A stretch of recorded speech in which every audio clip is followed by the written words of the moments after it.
ఏది అయినా ట్రై చెయ్యి ఆచి చికెన్ మసాలా. ఆచి చికెన్ మసాలా.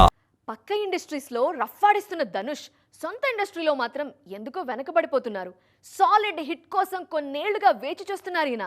మరి అదెప్పుడు దక్కుతుంది? వరుస ఫ్లాప్స్, యావరేజ్ సినిమాలతో సతమతమవుతున్న ధనుష్ కరా మూవీతో బ్లాక్ బస్టర్ మ్యాజిక్ ని రిపీట్ చేస్తారా? కోల్పోయిన ఫామ్ మళ్ళీ అందుకుంటారా?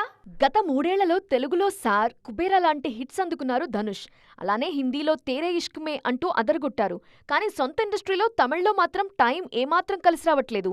2022లో వచ్చిన తిరుచిత్రంబల్లం తర్వాత ఇప్పటి వరకు ఈ స్టార్ హీరోకి అక్కడ సరైన బ్లాక్ బస్టర్ దక్కకపోవటం ఫ్యాన్స్ ని తీవ్రంగా నిరాశపరుస్తోంది.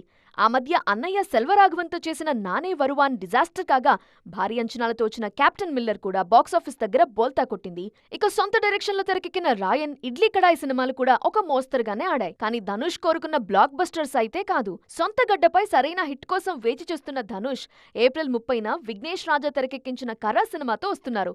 దీనిపైనే ఈయన ఆశలన్నీ ఉన్నాయి. తాజాగా విడుదలైన ట్రైలర్ చూస్తుంటే కథలో చాలా పెద్ద మ్యాటర్ ఉన్నట్టు అర్థమైపోతోంది. ఈ ట్రైలర్ సినిమాపై అంచనాలు పెంచేసింది. 1991లో గల్ఫ్ యుద్ధం నాటి ఆర్థిక సంక్షోభం బ్యాక్డ్రాప్లో తన కుటుంబాన్ని కాపాడుకోవటానికి ఓ మాజీ దొంగ మళ్లీ పాతదారి ఎందుకు తొక్కాడనే ఇంట్రెస్టింగ్ కథతో కరవస్తోంది. మమితా బైజు హీరోయిన్ గా నటిస్తున్న ఈ మూవీ ధనుష్ కి మళ్లీ కోలీవుడ్ లో ఆ సాలిడ్ సక్సెస్ ని అందిస్తుందేమో చూడాలి.